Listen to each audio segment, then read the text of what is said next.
Hey friends, it's been a while since I've seen you, so I wanted to show you what I've been so busy doing lately. Come on.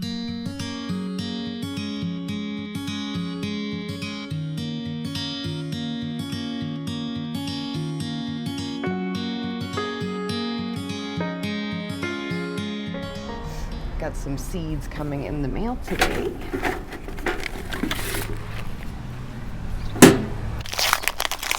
So I ordered some seeds off of Amazon.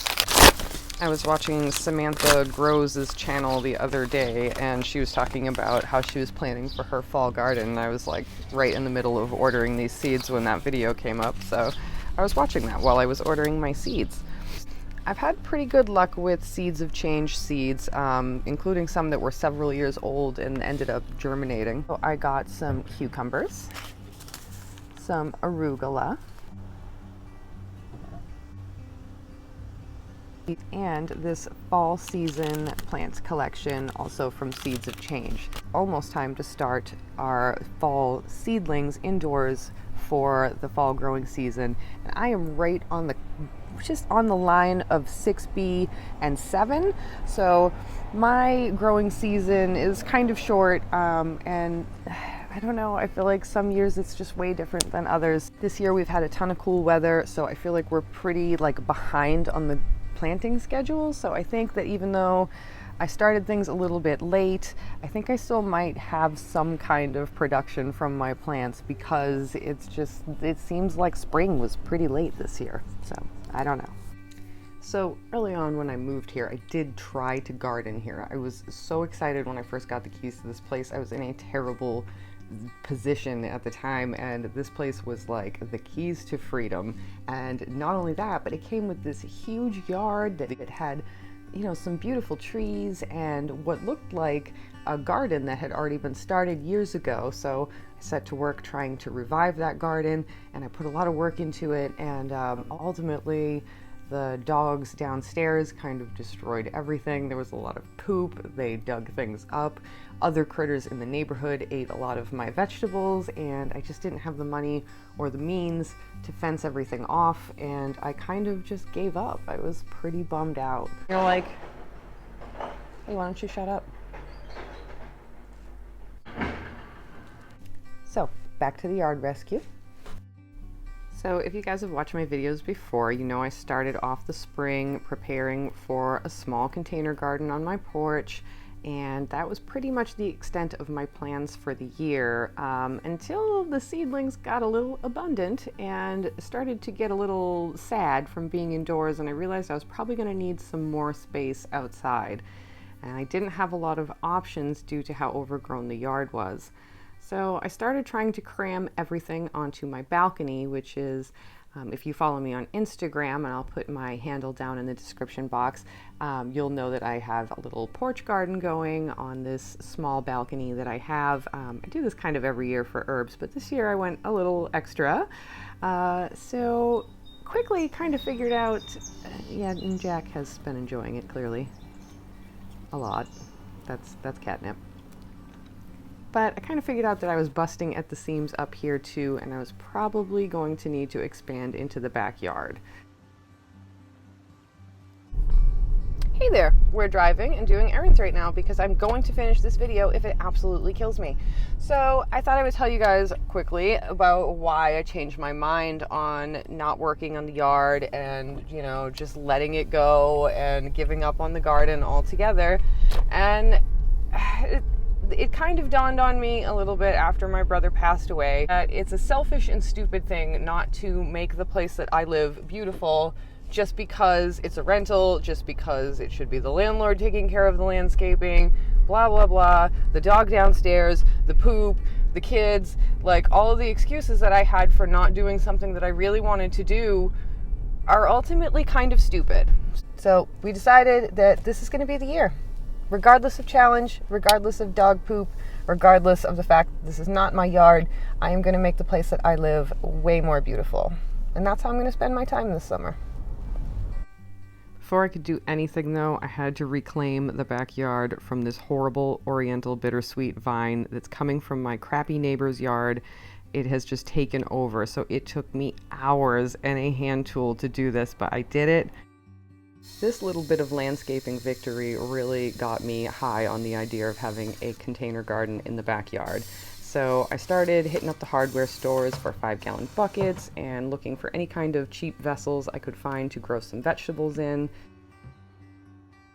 So I have experienced some heartache doing tomatoes this way before. I didn't think I had enough drainage holes, so I put twice as many in this time, and I used a better soil with a little bit more drainage materials.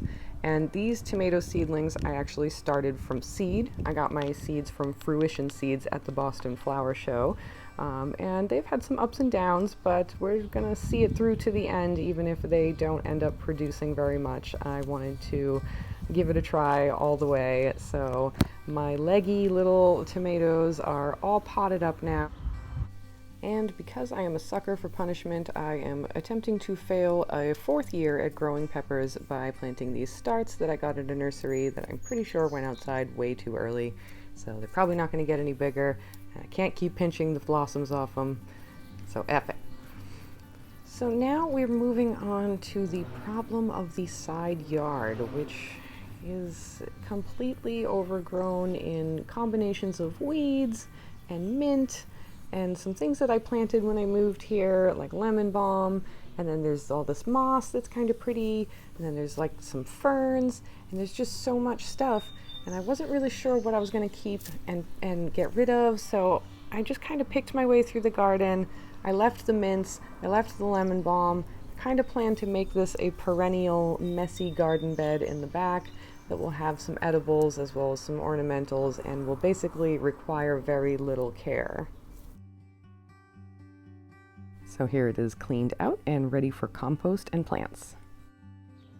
Cleaned up and marked off my thyme patch that I planted probably 5 years ago when I moved here. It kept getting run over with the lawnmower, but as you can see, it's so dense and lush that it made it, and I cleaned it up and marked it off so that it wouldn't get hurt again.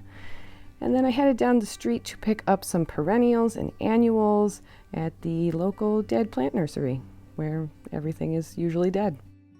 So you can see here that this is a completely overgrown garden bed, and you know it's a garden bed because there's lilies. There's lilies here fighting to survive. As you can see, they've been taken out by the lawnmower, and what I did was I ended up digging up a bunch of those lilies and some of the hostas that I planted 5 years ago from other parts of the yard where they were getting hit with the lawnmower, and I was going to reorganize them in this bed. So you can see here's a before shot, and you can see some of the flowers I grabbed in pots over there waiting to be planted. Here's a shot of the overgrown juniper that is just to the right of that bed.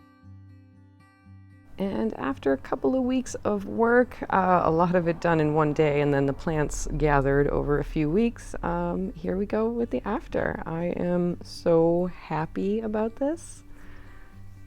You can see that I cut the bushes a little bit to make room for the juniper, and I trimmed those next. So these are the stupid hedges that are in the middle of the 2 parts of my yard. So it basically sections the yard into 2 parts. I don't have any kind of tools, so I had to do this by hand, and it took me about 3 hours, and I was pretty much crippled for the next 3 days, but your girl got it done. And I just thought about the patriarchy while I did this. And we've got another before picture and dramatic after picture. Ooh. And rinse repeat on the other side. I've got to borrow a tool to get the very top, unfortunately.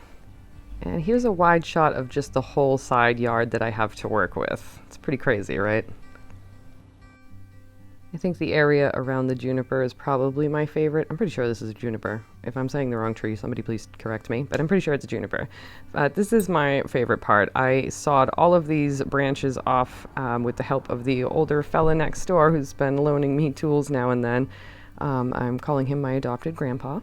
And I added a little wind chime that I found at an old apartment. It's got antique metal spoons. It's pretty cool.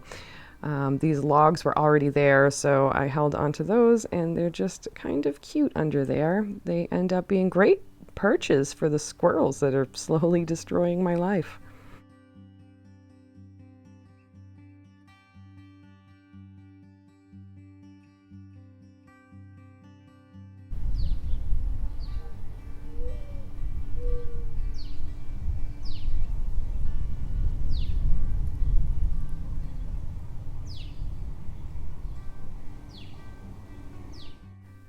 On the subject of nature's adorable little tree rats, this here is called a squirrel buster, which, as you can see, doesn't work at all. Just not at all. But I actually have gotten them to stop bouncing off the feeder by moving the feeder a little bit further away from that tomato cage around my milkweed. The other thing I don't like about this is it just, every time you open it, it falls out. It's annoying, and the seed spills everywhere, and it doesn't do anything to deter squirrels, as we've discussed. So, a 7 out of 10 for this guy. But right now it's doing the job, and it's very easy to clean, which I really appreciate. I've compromised with the insatiable little fur jerk and left him a handful of seeds every morning on the stone underneath the bird feeder. It seems to keep him distracted for most of the day.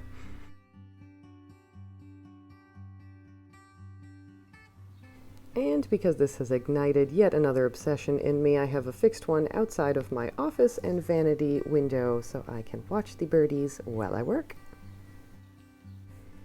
And finally, to my favorite part, the backyard garden, which is full of veggie plants and herbs and flowers, and I'm just trying to keep everything alive, and so far, not too bad. If you watched my seed starting video, all of the tomatoes and basil that you're going to see are from all of those seeds. Some of them are not doing super great, but 2 of the plants right now look really healthy, so I'm very hopeful. I purchased that lilac too because I can't seem to get lilac to grow from seed around here. I don't know why.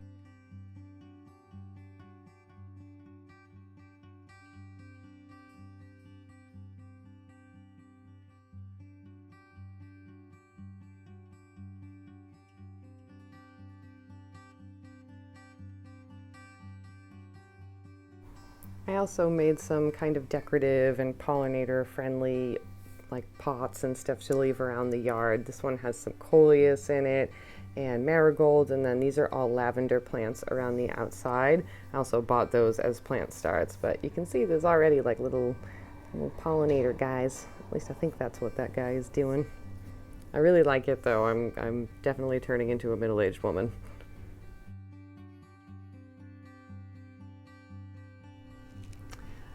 Thanks for hanging out with me today, guys. I have a houseplant tour coming up for you, so I'll be going back indoors pretty soon, and then I will, of course, keep you posted on the progress of outside. I am hoping to get some raised beds in for the second half of the growing season here, so see if we can pull it off. If you enjoyed the video and you want to help my channel grow a little bit, you could hit that like button down below and sign up to be notified by clicking on the bell when I post new videos, because, you know, me and schedules.